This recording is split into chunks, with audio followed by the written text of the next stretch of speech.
नमस्कार दोस्तों, स्वागत है आपका A to Z स्टोरीज अद्भुत ऑफिशियल पर। साधु संत फकीर गुरु रहबरों की सदा ही जय जयकार। आए थे हरि भजन को, ओटन लगे कपास। मतलब जिस कार्य के लिए आए थे उस कार्य को छोड़कर दूसरे कार्यों में लग गए।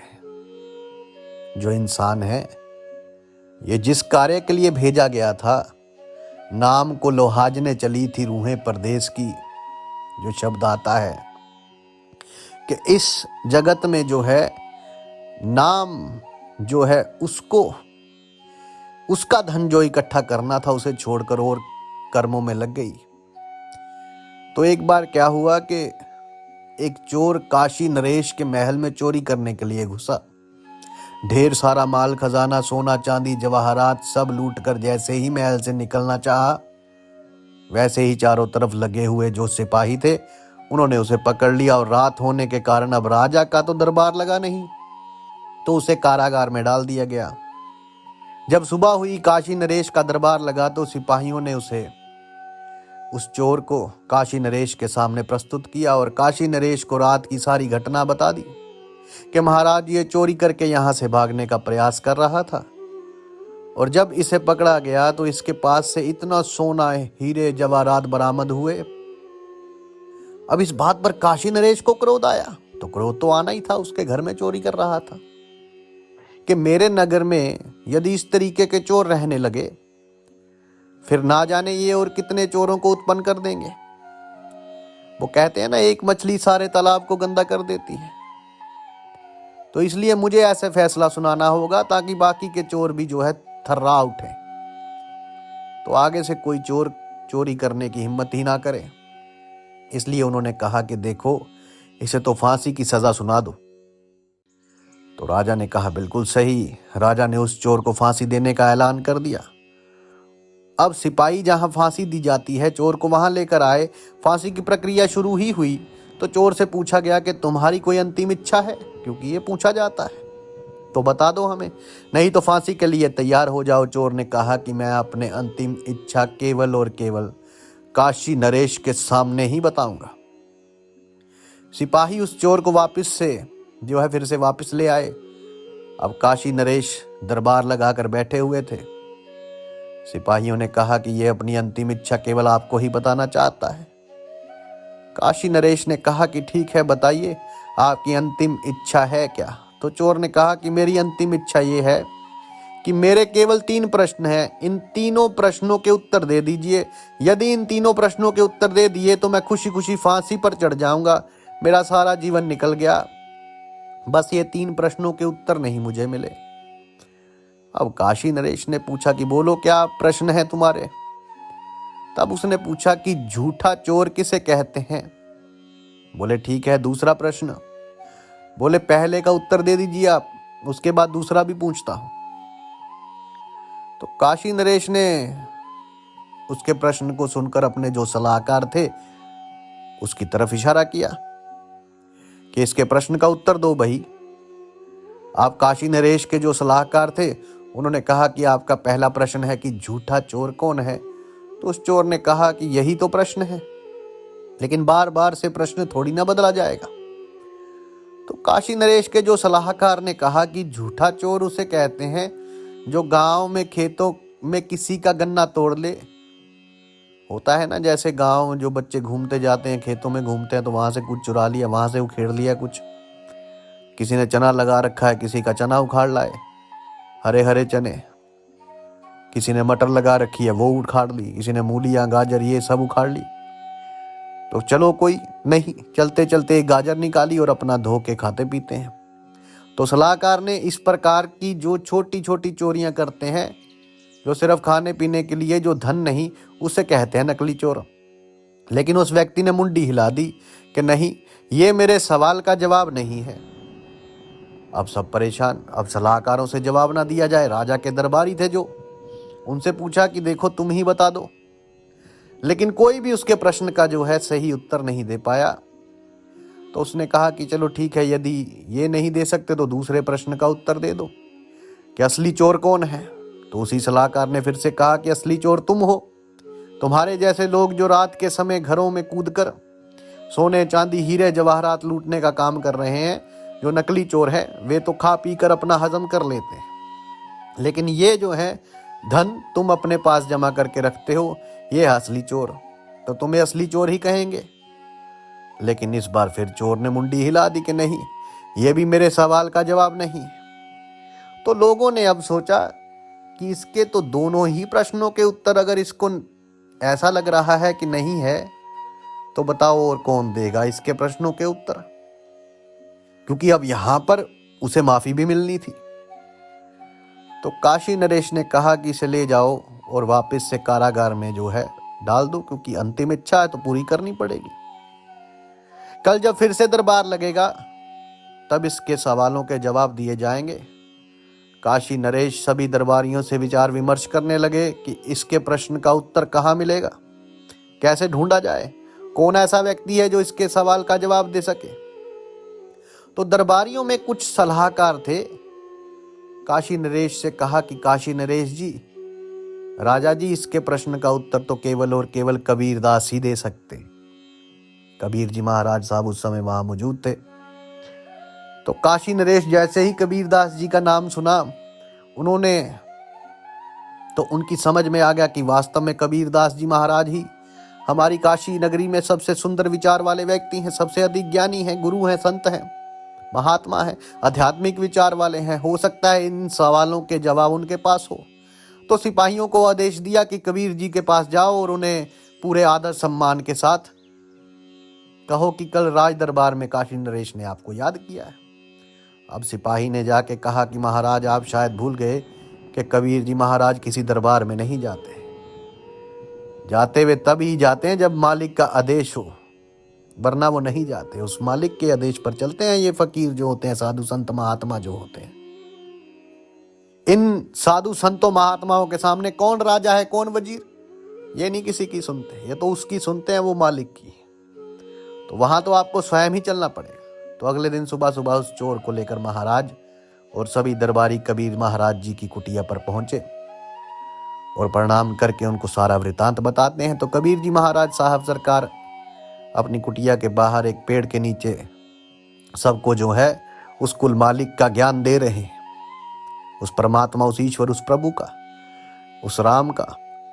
तो शब्द कह रहे थे, हंसा हो चित चेत सकेरा, यहाँ प्रपंच केल बहुतेरा, पाखंड रूप रचो इन त्रिगुण, तह पाखंड भूलल संसारा, घर के खसम बदिक राजा, प्रजा क्यों धो करे बेचारा।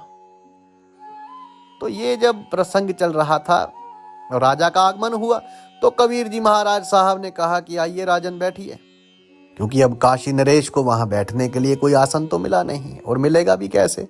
इन महात्माओं के घर में सिंहासन उसी को मिलता है जिसने उस नाम की कमाई की हो, जिसने उस बंदगी जो इकट्ठी की हो, इबादत की हो, जिसने अपना प्रार्थना जो पूजा है, अपने भीतर की पूजा से प्रेम किया हो उस मालिक से, उसके लिए सिंहासन लगता है इन संतों के घरों में, इनके दरबारों में।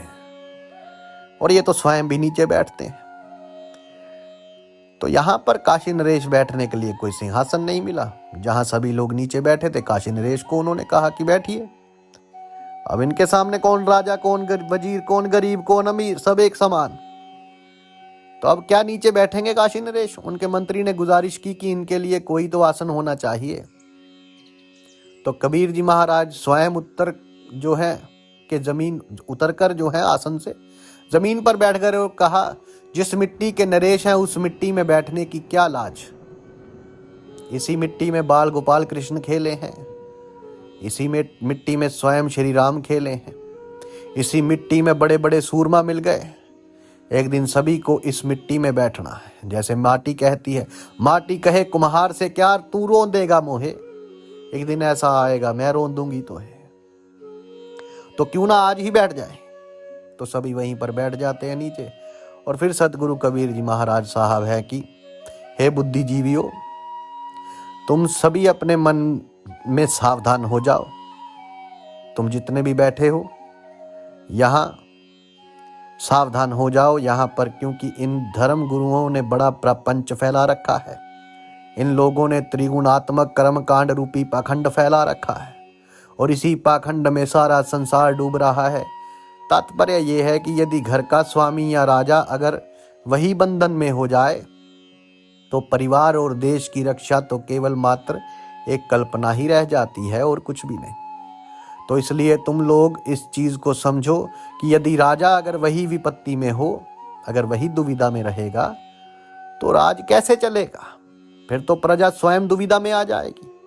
तो राजा ने कहा कि महाराज, यही चीज तो हम आपसे पूछने आए हैं कि आप जैसे संत महात्मा जहां हो वही तो हमारे कष्टों का जो है निवारण हो सकता है, हमारे सवालों का जवाब हो सकता है।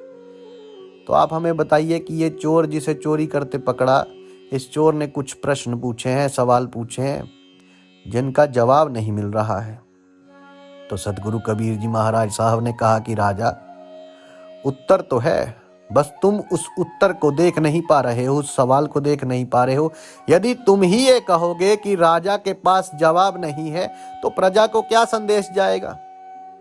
फिर उस चोर को जो है दरबार में खड़ा किया गया और सदगुरु कबीर जी महाराज जी से उस चोर ने कहा कि महाराज, आप मेरे प्रश्नों का उत्तर क्या दे सकते हैं? तो कबीर जी महाराज साहब उन्होंने कहा कि हाँ बोलो, क्या प्रश्न है तुम्हारा? तो उस चोर ने कबीर जी महाराज से कहा कि मेरा पहला प्रश्न है कि नकली चोर किसे कहते हैं? तो सदगुरु कबीर जी महाराज साहब बोले, नकली चोर तो आप स्वयं सामने खड़े हो। अब सभी लोग स्तब्ध रह गए ये सुन के कि वे बोले कि ये तो चोर है जिसने हीरे जवाहरात सोना चांदी सब कुछ लूटा, और आप कह रहे हैं कि ये नकली चोर है। तो सदगुरु कबीर जी महाराज साहब बोले कि हाँ, ये नकली चोर है। तुम नकली चोर ही हो, क्योंकि जो कुछ भी तुम लूटने के चक्कर में पड़े हो ये सब नकली है। ये सोना भी नकली, ये हीरा भी नकली है, ये जवाहरात भी नकली है। जब तक ये तुम्हारे कुछ काम ही नहीं आएगा तो तुम्हारा ये शरीर भी नकली है। जब कुछ भी ये तुम्हारे काम तो नहीं आएगा। तो इसलिए मैंने कहा कि तुम नकली चोर हो, क्योंकि शरीर के छूटते ही ये सब कुछ छूट जाना है। किसी ने पास में नहीं आपको बैठाना है। सब कहेंगे अरे ये मुर्दा कहीं जाग न जाए, इसे ले चलो बाहर।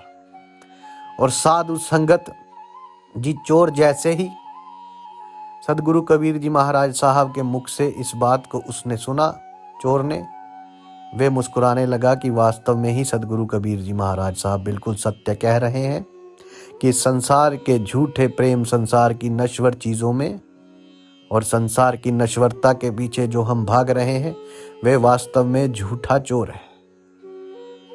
फिर कबीर जी महाराज साहब ने कहा कि तुम्हारा दूसरा सवाल क्या है, प्रश्न क्या है? उसने कहा कि असली चोर कौन है, कि यदि मैं नकली चोर हूं तो असली चोर के बारे में भी बता दीजिए। तो कबीर जी महाराज साहब कहते हैं, भक्ति ना जाने भक्त कहावे, तज अमृत विष कलिन सारा, आगे बेड़े ऐसे ही बूढ़े, तिन्हू ना मानल कहा हमारा। कहा हमार गांठ दृढ़ बांधो, निवासर रेहो होशियारा, ये काल गुरु बड़े प्रपंची, डार ठगोरी सब जग मारा। कि ये जो गुरु हैं यहाँ पे संसार के ये बड़े ही धोखेबाज हैं, ये सब छलियां हैं, ये जनता को बेवकूफ़ बनाने वाले हैं। तो ये जनता का भला कैसे करेंगे? और जब ये जनता का भला नहीं कर सकते तो आपको बताइए सत्य ज्ञान कैसे पता लगेगा? सत्य और आत्म अनुसंधान रूपी भक्ति के बिना भी लोग भक्त बने हुए हैं। मतलब कि अपने स्वरूप का विचार नहीं करते और अपने स्वरूप रूपी अमृत को त्याग कर अंधविश्वास जो है, ये जो विष है, इनके पीछे भाग रहे हैं। यही नहीं, पहले भी कई बड़े बड़े कहलाने वाले साधक भी समसामयिक विवेकियों की तरह बात मानकर डूब गए। जो ये कहते हैं ना कि हम बहुत बड़े साधक हैं, वे भी इन पाखंडियों की बात मानकर डूब गए। और यदि आप लोगों ने इन पाखंडियों की बात नहीं मानी होती तो शायद आपको पता लग जाता कि वास्तव में सच्चा चोर कौन है। किंतु आपने भी तो इन्हीं की बात मानी, इसलिए आज राजा को जमीन पर बैठना पड़ रहा है। यही प्रपंच है इन पखंडी गुरुओं का। असली चोर सभी को पता है, असली चोर सबके घर में है। वे असली चोर किसी के घर में कूदकर चोरी नहीं करता। नकली चोर हर व्यक्ति नहीं होता, क्योंकि नकली चोर दूसरे के घर में कूदकर चोरी करता है। असली चोर घर के भीतर होता है। मतलब 5 तत्वों से बना जो ये शरीर है, ये सबको दिखाई देता है। सारे गुरु, सारे पखंडी शरीर की बात करते हैं, किंतु इसके भीतर जो 5 चोर रहते हैं उनके बारे में कभी नहीं बताते। कोनो ठगवा नगरिया वा लूटनवा, ये 5 जो चोर हैं, यही 5 जो ठग हैं, यही आपकी इस नगरिया मतलब इस शरीर रूपी नगर को लूट रहे हैं। ये है असली चोर। ये कौन से हैं? आए थे हरि भजन को, होटन लगे कपास। मतलब जिस कार्य के लिए आए थे उस कार्य को छोड़ के दूसरे कार्यों में लग गए, और दूसरे कार्यों में लगाने वाले हैं ये 5 चोर। कैसे? तुम अपने लक्ष्य से भटक गए। क्यों? काम के वशीभूत होकर, क्रोध के वशीभूत होकर, लोभ के वशीभूत होकर, अहंकार के वशीभूत होकर, मोह में पड़कर कामनाओं में फंस गया है ये इंसान। और ये जो 5 काम, क्रोध, लोभ, मोह, अहंकार, ये 5 जो चोर हैं, यही है वास्तव में असली चोर। अनेकों प्रकार की इच्छाएं इनके भीतर जागृत होती हैं। एक इच्छा की इंसान पूर्ति करता नहीं कि उससे पहले दूसरी इच्छा जग जाती है उसके भीतर, और वही कामना, वही इच्छा उसको भटका कर रखती है। उसे बार बार इशारा करती है कि तुम और ऊंचा महल बनाओ, तुम और बड़ी गाड़ी खरीदो, तुम और धन दौलत कमाओ। और इंसान इसी में फंसकर अंतिम सांस तक अपने जीवन को समाप्त कर लेता है, किंतु अपने लक्ष्य तक नहीं पहुंच पाता। तुम्हें तुम्हारे लक्ष्य से भटकाकर तुम्हारे जीवन की सारी पूंजी लूटने वाले ये 5 चोर ही असली चोर हैं। जिसे काम कहा जाता है वे असली चोर है। जो क्रोध है वे असली चोर है। जब क्रोध इंसान के ऊपर हावी होता है तो उसकी जिंदगी बर्बाद कर देता है। उसका एक क्षण के लिए फैसला उसकी सारी जीवन का जो है उसको बर्बाद कर देता है। ना जाने कितने लोग क्रोध में आकर कितनों की हत्या कर बैठते हैं, और कारागार में जाकर चक्की पीसते पीसते उम्र बीत जाती है। कितने ही लोग हैं जो काम वासना में फंसकर गलत कर्म करते हैं और फिर कारागार में पहुंच जाते हैं। ये सभी कुछ क्या है? यही तो चोर है। काम ने देखो ऋषि विश्वामित्र का मस्तिष्क उसकी बुद्धि पर हर ली सारी की सारी। ऋषि विश्वामित्र को पतित कर दिया। क्रोध ने ऋषि दुर्वासा को पतित कर दिया। क्रोध के आवेश में आकर उन्होंने कितनों को श्राप दिया। अपने लक्ष्य से वे भटक गए।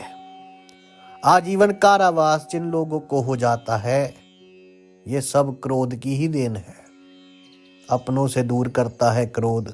ना जाने कितनों के बीच में क्रोध आया और प्रेम के बीच में खड़ा होकर दोनों को अलग कर दिया। मतलब पहले जहां 2 इंसानों के बीच में प्रेम था, उस प्रेम के बीच में ये क्रोध खड़ा हो गया और दोनों लोगों को अलग कर दिया। और ये लोभ, इस लोभ की भी यही चाल है, मोह की भी यही चाल है। झूठे धन दौलत को प्राप्त करके इंसान अहंकारी हो जाता है, स्वयं को अमीर मानने लगता है, वे स्वयं को बहुत बड़ा आदमी मानने लगता है। उससे भ्रम हो जाता है कि मैं तो बहुत बड़ा आदमी हूँ, मेरे पास इतनी नौकाएं हैं, मेरे पास इतने रथ हैं, इतने घोड़े हैं, इतनी गाड़ियां हैं, मेरे पास इतना धन मान खजाना है। तो सदगुरु कबीर जी महाराज उसी लय में असली चोर को बताने का प्रयास कर रहे थे कि जो असली चोर है वो ये काम है, क्रोध है, लोभ है, मोह है, ये अहंकार है असली चोर।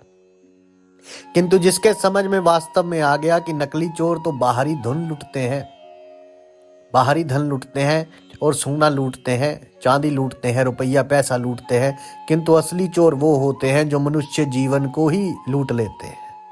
फिर वो इन 5 चोरों के जाल में फंसकर इस 84 के चक्कर में पड़ा रहता है और अनेक योनियों में कभी घोड़ा बनेगा, कभी गधा बनेगा, कभी कुत्ता बनेगा, कभी सूअर बनेगा, कभी बिल्ली बनेगा और कीड़े मकोड़े बनकर रेंगता है। और कहीं तो इंसान होते हुए भी गधे ही रह जाते हैं। उन्हें इंसान बनाकर भी परमात्मा गधा ही रखता है। उनके दिमाग को सही जगह उसको यूज ही नहीं करने देता। पैसा आएगा तो मूर्खों की तरह कहीं भी लगा देंगे। तो ये अक्सर आपने देखा होगा। किंतु वास्तव में जिसे इन 5 चोरों पर नजर रखना आ गया, जो जान गया कि इन 5 चोरों पर कैसे नजर रखनी है, कैसे सतर्क रहना है, वही व्यक्ति भक्ति में आगे बढ़ सकता है, वही इन 5 चोरों से बच सकता है। तो चोर ने अगला प्रश्न किया कि महाराज, अब उत्तर बिल्कुल सही है, मैं बड़ा प्रसन्न हूं, आपने मेरे दोनों प्रश्न का जो है जवाब दिया। लेकिन मैं अपना तीसरा प्रश्न पूछने से पहले जो है एक प्रश्न और पूछना चाहता हूं, यदि आपकी आज्ञा हो। तो कबीर जी महाराज ने कहा कि ठीक है भाई, पूछो। राजा ने बीच में टोका कि तुमने केवल 3 प्रश्नों के लिए कहा था, तुम्हारी जो अंतिम इच्छा थी, तुम बीच में ये चौथा प्रश्न क्यों पूछ रहे हो?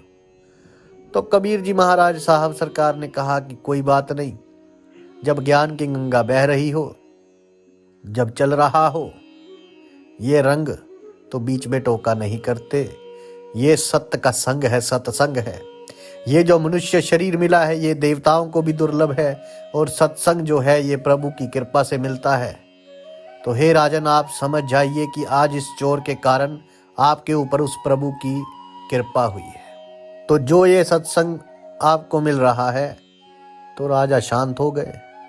उन्होंने अपने मन में विचारा कि बात तो सही है, सारा दिन मैं इसी में तो लगा रहता हूँ, मैं इन्हीं चोरों के बीच में तो रहता हूँ, जहाँ काम है, क्रोध है, लोभ, मोह, अहंकार मुझे लूटते रहते हैं। और आज जब सत्संग की बात चल ही रही है, तो इसमें बजाय सवाल पूछने के, शंका का समाधान करने के, मैं स्वयं ही इसे प्रश्न पूछने से रोक रहा। तो उन्होंने क्षमा मांगते हुए कहा कि मुझे क्षमा कर दीजिए हे कबीर साहब जी, आप मुझे क्षमा कर दीजिए। तो चोर को कहा कि आप प्रश्न पूछिए। तो चोर प्रश्न पूछता है कि महाराज, मुझे ये बताइए कि किस प्रकार से इन चोरों के ऊपर नजर रखी जा सकती है ताकि इनसे बचा जा सके। तो कबीर जी महाराज साहब ने कहा कि जरा ध्यान से समझिए कि हर एक व्यक्ति सपना देखता है, किंतु उस सपने को मात्र सपना समझ के छोड़ देता है। उसके आगे वे कभी सोचता ही नहीं। भूख लगी तो भोजन करता है क्योंकि उसे केवल पेट भरना है। वे ये नहीं सोचता कि ये भूख लगी आखिर क्यों है। प्यास लगी तो पानी चाहिए, लेकिन क्यों प्यास लगी ये नहीं सोचता है, ये पूछता भी नहीं है। इसी प्रकार स्वप्न देखता है, स्वप्न में क्या दिखाई दिया, क्यों दिखाई दिया, ये स्वप्न क्यों आया, इस चीज को कोई ना जानता है और ना ही जानना चाहता है। और जब व्यक्ति स्वयं के बारे में ही अगर नहीं जानेगा तो बताइए उसे ज्ञान कैसे मिलेगा, सच्चा ज्ञान कैसे मिलेगा? किताबी ज्ञान तो मिल जाएगा। हम हमेशा दूसरों को जानने में लगे रहते हैं, दूसरा कैसा है, कौन अच्छा है, कौन बुरा है, कौन अपना है, कौन पराया है। हम केवल इसी को जानने में लगे रहते हैं, किंतु कभी ये नहीं सोचते कि हम जो देख रहे हैं वे देखने वाला कौन है, हम नजर कैसे रखेंगे। तो तुमने बड़ा उत्तम प्रश्न पूछा। राजा जनक ने एक बार सपना देखा और सपने में उन्होंने देखा कि वे भिखारी बन गए, वे भीख मांग रहे, कई दिन से भूखे, उन्हें कोई भोजन नहीं दे रहा, उनके पास भीख मांगने के लिए कुछ कटोरा नहीं है। तो मिट्टी का एक टूटा हुआ जो मटका था उसको टुकड़ा लेकर वो जो है उसमें भीख मांगते हैं राजा जनक जो है, और उसमें भोजन मांगते हैं। और फिर जब उनको भीख मिलती है वे उसको खाने को होते हैं। इतनी ही देर में 2 बैल लड़ते हुए आते हैं और उनके हाथ से भय के कारण वे टुकड़ा गिर जाता है, सारा भोजन मिट्टी में मिल जाता है और उसे रदते हुए दोनों जो बैल निकल जाते हैं। अब राजा बड़ा परेशान हो गया, मानो उसके प्राण निकल जाएंगे, और एकदम से उसकी आंख खुलती है। आंखें तुम्हारी भी खुली होगी, सपना तुमने भी देखा होगा, किंतु कभी इस बात के ऊपर तुमने गौर नहीं किया, तुम कभी सतर्क नहीं रहे। किंतु राजा जनक सतर्क थे। उन्होंने उठा और उठते ही देखा कि ये सब क्या था, मैं राजा हूं कि मैं भिखारी था, कौन हूं मैं? तो ये सब मेरे साथ ही क्यों हुआ? अभी यदि जो सपना मैंने देखा, अगर वो सपना जो स्वप्न है वो सत्य नहीं था, तो मेरे माथे पर पसीना किस लिए? मैं क्यों पसीने में जो है भीगा हुआ, क्यों मेरे भीतर अभी भी भय के मारे मेरा जो हृदय है वह धड़क रहा है तेज तेज, ऐसा क्यों? और यदि वे सत्य था तो अब क्यों नहीं दिखाई दे रहा? तो मैं राजा हूं कि भिखारी हूं? ये प्रश्न उठा राजा जनक के मन में। तो राजा जनक को ऋषि अष्टावक्र जी ने ज्ञान दिया था कि राजन, तू स्वयं को राजा कहता है, लेकिन वास्तव में तू राजा नहीं है, ना तो भिखारी है। तू सिर्फ और सिर्फ एक चैतन्य आत्मा है जो इस परम पिता परमात्मा का अंश है। जिस प्रकार एक बूंद सागर से उठती है तो वे बूंद है, उसी सागर का अंश है, और तू इसी में समाहित होने के लिए मनुष्य शरीर के अंदर आया है। जब तू वापस से अपने स्वरूप का ज्ञान कर लेगा तो फिर से ये बूंद जिस प्रकार भाप बन के और वापस सागर में चली जाती है, तो तू ठीक इसी प्रकार यहाँ पर ज्ञान प्राप्त करके उस ज्ञान स्वरूपी साक्षात परमात्मा के भीतर एक हो जाएगा।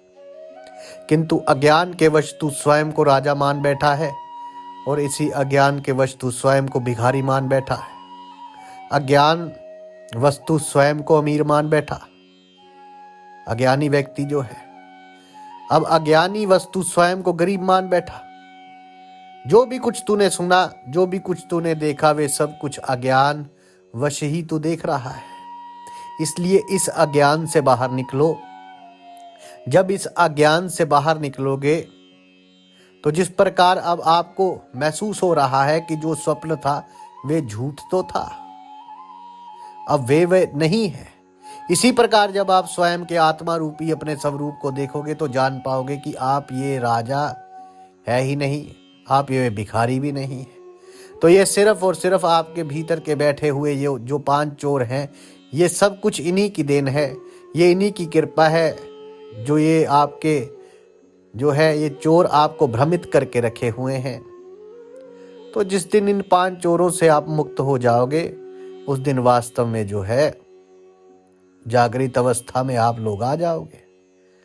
तो अभी तू जागा नहीं है। तो जैसे ही वे चोर सदगुरु कबीर जी महाराज साहब के मुख से अपने इस सवाल का उत्तर जो है सुनता है, और मानो जैसे वे चैतन्य हो गया हो और कहता है कि एक प्रश्न और पूछने की अभिलाषा बस अंदर में जागृत है। उसने कहा कि हे गुरुदेव, एक प्रश्न आपसे और पूछना चाहता हूं। तो कबीर जी महाराज साहब ने कहा बोलो। तो उसने कहा कि जो चोर नकली होते हैं उनसे बचने के लिए लोग बड़ी बड़ी तिजोरियां रखते हैं, अपने घरों में अलमारियां रखते हैं, अपने घरों में बड़े बड़े ताले लगाते हैं कि कोई चोर हमारे सामान को चुरा ना ले। तो क्या कोई ऐसा ताला है आपकी नजर में जो इन 5 चोरों से बचा सके, काम क्रोध लोभ मोह अहंकार से बचा सके?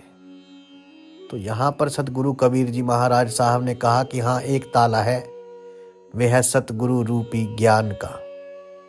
जो स्वयं को सतगुरु के चरणों में झुका देता है, नतमस्तक कर देता है, स्वयं को समर्पित कर देता है, तो सतगुरु के पास एक ऐसा ताला होता है जो वे अपने शिष्य को देता है। और वे शिष्य जब उस ताले को लेकर अपने भीतर बंद कर लेता है, ताला लगा देता है, तो फिर ये 5 चोर चाहे जितना उस दरवाजे को पीटे, चाहे जितना उस ताले को खटखटाएं, फिर इनके लिए सदा के लिए वे दरवाज़ा जो है बंद हो जाता है। तो ये ज्ञान रूपी वे ताला है जो सतगुरु के पास है। जब मीराबाई जी ने जीवन में रविदास जी को अपना गुरु बनाया तो मीरा जागृत हो गई, वो चेतन हो गई। आप समझिए इस बात को। फिर वे हर समय अपनी कामनाओं पर नजर रखने लगी, अपने क्रोध पर नजर रखने लगी, अपने लोभ पर नजर रखने लगी, मोह पर नजर रखने लगी, अपने अहंकार पर नजर रखने लगी कि मेरा तो मुझ में कुछ है ही नहीं। तो कबीर जी महाराज साहब कहते हैं, मेरा मुझ में कुछ नहीं, जो कुछ है सो तेरा, तेरा तुझको सौंपता क्या लागत है मेरा। अरे जब मेरा कुछ है ही नहीं, मैं तो खाली हाथ आया था, खाली हाथ जाना है। जो कुछ दिया उस प्रभु उस मालिक का दिया हुआ है, तो उस मालिक का अगर मालिक को ही अगर सौंप दे तो बताइए उसमें हमारा क्या जाता है? कुछ भी तो नहीं। सतगुरु रविदास जी है। रविदास जी से जब मीरा जी ने ज्ञान प्राप्त किया रविदास जी से। जब मीरा जी ने ज्ञान प्राप्त किया तो मानो वे ऐसे नाची कि उन्हें स्वयं वो मालिक, कुल मालिक मिल गया और उनको वो कुल मालिक मिल भी गया। और वो झूम झूम के उन्होंने गाया, बी के पायो जी मैंने राम रतन धन पायो, वस्तु अमोलक दी मेरे सतगुरु, कृपा कर अपनायो, पायो जी मैंने राम रतन धन पायो। लेकिन ये राम रतन धन ऐसे ही नहीं मिल जाता। इसके लिए स्वयं को सतगुरु के चरणों में झुकाना पड़ता है। जब वे स्वयं को झुकाता है इंसान, तो वे इन पांचों चोरों से बचने लगता है। क्योंकि ये जो 5 चोर हैं, कौन से? काम, क्रोध, लोभ, मोह, अहंकार। ये सब किसके लिए कर रहे हैं? अहंकार के लिए। और जब व्यक्ति स्वयं को झुका देता है तो सबसे पहले अहंकार ही नीचे हो जाता है। जब तक व्यक्ति के भीतर अहंकार है, वे झुकेगा ही नहीं। और जब वे झुक जाता है तो अहंकार कम हो जाता है। रोजाना झुकता है, झुकते झुकते उसका अहंकार समाप्त हो जाता है। और जब अहंकार ही नहीं बचा तो काम वासना कहाँ जगेगी? लोभ किसके लिए? जब मैं ही नहीं रहा तो क्रोध कौन करेगा? तो ये सारी चीजें जो हैं सतगुरु कबीर जी महाराज साहब ने बताई। ये 5 चोर फिर उसका कुछ नहीं बिगाड़ सकते। तो यहाँ पर देखिए, जैसे उस चोर ने सतगुरु कबीर जी महाराज की तरफ उनके मुख से अपने इस तीसरे प्रश्न का उत्तर पाया तो वे हृदय से प्रफुल्लित हो गया, खुश हो गया कि अब मुझे बेशक फांसी दे दो, अब मुझे कोई फर्क नहीं पड़ता, कोई फिक्र नहीं। तो सतगुरु कबीर जी महाराज साहब कहते हैं, वेद कितेब दो फंद पसारा, तह फंदे पर आप बिचारा, कहे कबीर तह हंस ना बिसरे, जह माँ मिले छुड़ावन हारा। कि मेरी बातों को अपने हृदय में आप लोग गांठ बांध लो, दिन रात सावधान रहो, चाहे अपना मन बाहर हो, चाहे अपना मन हो भीतर। कोई भी भ्रामक मनुष्य किसी के बहकावे में ना आए, किसी के बहकाने में नहीं बहकना। आपके मन को अपने अंदर चलाओ, क्योंकि बाहर क्या है? बाहर सतगुरु के प्रति तुम्हें समर्पण करना है। लेकिन जैसे मैंने कहा कि सतगुरु के चरणों में अपने आप को झुकाने से अहंकार नष्ट हो जाएगा और सतगुरु वे ज्ञान देंगे जो ताला देंगे, ज्ञान रूपी, जिससे वे 5 चोर बंद हो जाएंगे। किंतु इसी बात को भविष्य में आगे चल के बहुत से पखंडी गुरु इसी बात का इस्तेमाल करके लोगों को ठगेंगे और आज भी ठग रहे हैं। इसलिए सावधान रहो। धर्म और ईश्वर एवं मोक्ष का स्वप्न दिखाने वाले ये कलयुगी गुरु बड़े ही प्रपंची हैं। इन्होंने ठगरी का जो है जाल फैलाकर और सांसारिक लोगों को उसमें विवेकहीन बना दिया है। जबकि विवेक ही तो वे है जिसके कारण व्यक्ति अपना उद्धार करता है। किंतु लोग क्या करते हैं? लोग बोले जी गुरु जी ने ऐसे बता दिया तो ऐसे ही करना, ये नियम है, इस पंथ का ये नियम है, उस पंथ का वो नियम है, हमारे गुरु के ये नियम है। तो सदगुरु कबीर जी महाराज साहब ने कहा कि मैंने तो कोई नियम नहीं बनाया, मेरा तो जो जीवन है वे नियम से परे है। तो फिर तुम किन नियमों में उलझे हो? नियम केवल एक ही होता है, उस कुल मालिक से प्रेम। जिसने उस मालिक, उस प्रभु से प्रेम कर लिया, वे सभी से प्रेम कर लेता है। और जिसने प्रेम नहीं किया, वो कितने भी नियम बना ले, उसके ये सारे पोथी पत्रे पढ़ने सब व्यर्थ है। पोथी पढ़ पढ़ जग मुआ, पंडित भया न गोए, 2.5 अक्षर प्रेम के पढ़े सो पंडित होए। वेदों और किताबों पर भी इन जो कलयुगी गुरु हैं, इन्होंने अपनी रूढ़ी वाता थोप कर उसे ईश्वर प्रदत्त बताते हुए उसी जाल में दूसरों को भी फंसाते हुए ये स्वयं भी फंसे हुए हैं। ये उन्हीं पुराणों में फंसे हैं, उन्हीं कुरानों में फंसे हैं, उन्हीं बाइबल में फंसे हैं, उसी ग्रंथ में फंसे हैं, सब उसी के ही भीतर अंदर फंसे हुए हैं। उससे बाहर ये निकल ही नहीं पा रहे। और जो स्वयं नहीं निकल पा रहे, वे दूसरों को कैसे निकाले? लेकिन जिसे सच्चा गुरु मुर्शिद मिल जाता है, वे हंस और विवेकी ही इसके जाल से बच पाता है। इसलिए सदगुरु कबीर जी महाराज साहब कहते हैं, कबीर ते हंस ना बिसरे, जह मैं मिले छुड़ावन हारा। तो यहाँ पर वो कहते हैं कि नाम सुमिरन करते रहिए ताकि उनकी कृपा आपके ऊपर सदा बरसती रहे और आप वास्तव में जो सच्चा ज्ञान है साहेब का, उस सच्चे ज्ञान को ही केवल ग्रहण कर सकें। इसलिए सतर्क रहिए, अपनी इंद्रियों को छलने ना दीजिए इन 5 चोरों के द्वारा। और यदि ये नहीं चले गए तो आपका मन शांत हो जाएगा, और जब मन शांत हो जाता है तो इसमें दुख और सुख रूपी लहरें नहीं उठेंगी। जिस प्रकार पानी में लहर उठती है ऊपर नीचे सुख दुख की, ये सब लहरें शांत हो जाएंगी। और जब शांत है तो ना दुख है ना सुख है, केवल आप हो, क्योंकि जो शांत पानी होता है उसमें आप अपना चेहरा, अपना प्रतिबिंब देख सकते हो। लेकिन यदि पानी में लहर होगी तो आप उसमें कुछ नहीं दिखाई देगा आपको। इसलिए इस दुख सुख रूपी लहरों से बचने के लिए मन को शांत करो, तभी वास्तव में आप अपने निज स्वरूप का दर्शन कर पाओगे, तभी उस कुल मालिक का दीदार हो पाएगा। अन्यथा ना स्वयं को जान पाओगे ना ईश्वर को जान पाओगे। जिस ईश्वर को जानने के लिए भटक रहे हो उसके लिए भी पहले स्वयं को ही जानना होगा। स्वयं को जानोगे तभी उसको जान पाओगे, क्योंकि जब आप स्वयं को ही नहीं जानते तो दूसरे को कैसे जानोगे। तो पहले स्वयं को जानो और उसके लिए जो है प्रभु का नाम सुमिरन करो, बड़े भाव से, बड़े प्रेम के साथ। और जो नाम सुमिरन कर रहे हो उसका अर्थ भी पता होना चाहिए कि मैं जो जप रहा हूँ इसका मतलब क्या है, इसका भाव क्या है। और जब श्वास श्वास में आप सुमिरन करते हो तो भाव के साथ करो, तभी मुक्ति होगी। अन्यथा नाम तो तोता भी रटता है लेकिन उससे वे मुक्त नहीं हो पाता। तो परमात्मा जो है वो तभी सभी का कल्याण करेंगे जो उनसे प्रेम करेगा, क्योंकि प्रेम कियो तिन्हि प्रभ पायो।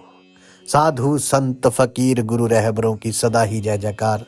आपके भीतर बसे उस परमात्मा को मेरा प्रणाम स्वीकार कीजिए। धन्यवाद।